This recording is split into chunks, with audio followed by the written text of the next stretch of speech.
Hey there, welcome back. My name's Gianni and I make videos about healing from infidelity. Today I'm going to ask you a very important question.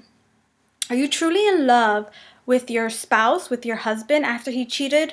Or are you bonded to him due to the trauma you're experiencing? And I'm going to go into the differences here so that you can be more empowered in the choices that you're making and the path that you're taking along your healing journey. So this phenomena of the betrayal bond is similar to Stockholm syndrome. You've probably heard of this, that when victims of kidnapping bond with their kidnappers, they believe that the kidnapper is a good person who cares for them, and they kind of suppress their previous life, and they see the kidnapper as a good person, as their family. And so I know that that's a bit extreme. However, there's a lot of similarities that happened that I wasn't aware of at the time when I was healing from infidelity, but I'm making you aware of it now so you can kind of see where you're at. And so what happens is that this stems in childhood for victims of infidelity. And I don't want to say victim like something's wrong with you and you have to heal, but you are experiencing this trauma, so let's just acknowledge that. What happens is that in your childhood, you most likely had a dysfunctional relationship with someone who wasn't meeting your needs. And so when you come into your romantic relationship, you're unconsciously trying to heal that pattern and you're trying to fix that old relationship that you weren't satisfied, and you're bringing that into your current relationship. And so you're bonded to that person in order to heal what happened before and what's happening now and reconcile those aspects of your psyche internally. So first things first, let's discuss what love looks like and what that could mean for you if you've experienced infidelity but you believe you're still in love with your partner. One of the first things about love is that you're willing to forgive. And by forgive, I mean a complete blank slate. And you can watch my video about how to forgive your husband after infidelity here. I'll link that. But really, it's about giving a clean slate, completely letting go as much as possible. No blame, no shame, being on an even playing field, and trying to actively heal and move forward. The other thing is that you are giving in the relationship without expecting anything back, without having any kind of resentment, without trying to be manipulative or anything like that. That would be a sign that you are truly in love. You're taking responsibility for your actions. You're taking responsibility for your reactions, for your emotions, for your half of the marriage. And you are actively pursuing to grow and heal through this and become better and have a better marriage at the end. So you're holding on to love and you're holding on to hope, and you're truly allowing the other person their space for their emotions too. The other sign of love is that you appreciate him in spite of his flaws, and you appreciate him for who he is and how he is without trying to change him.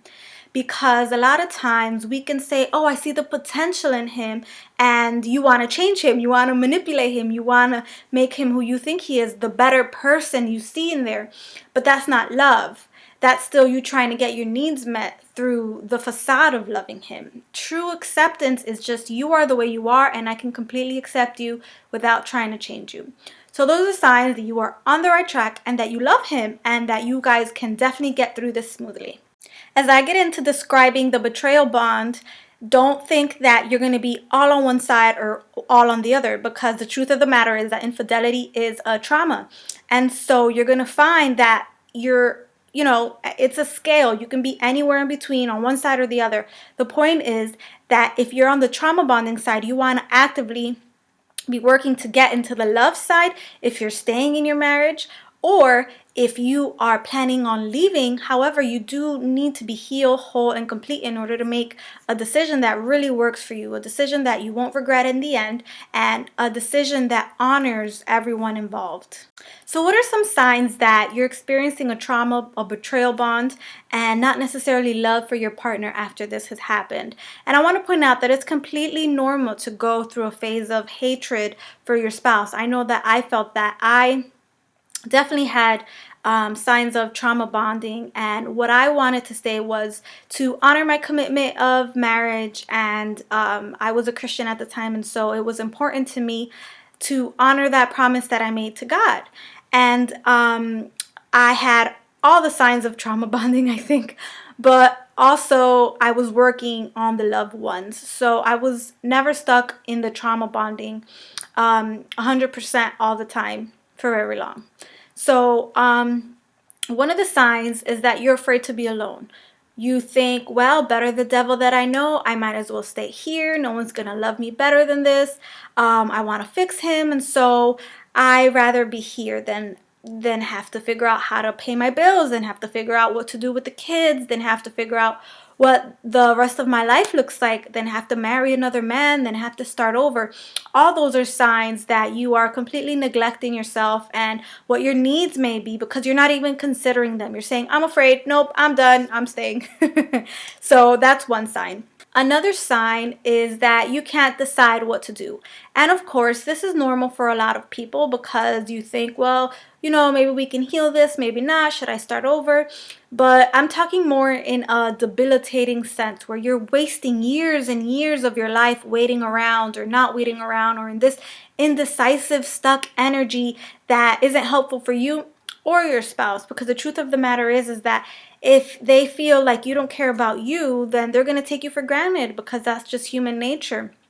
And so if you can't decide what to do in terms of being debilitated and being indecisive in the way that you consider yourself weak, that you can't trust yourself, then I would consider that a trauma bond.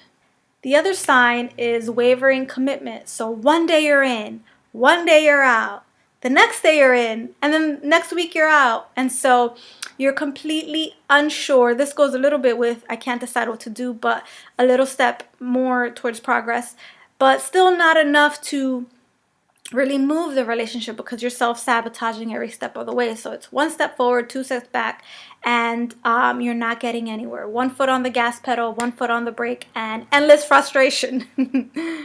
The other sign of trauma bonding is that you've lost your sense of self. If you have experienced infidelity, it is very likely that you gave your partner who you were, that you gave everything and more in this relationship, that you were willing to sacrifice yourself for the longevity, for the life of this relationship. And so once the betrayal happens, you're completely lost, because you no longer have this relationship to feed you, to feed your self-esteem, to hold you up, and to keep you confident. And so the relationship was a facade for the inner work that you haven't done in yourself in terms of finding who you are, and you've completely lost once this has happened to you.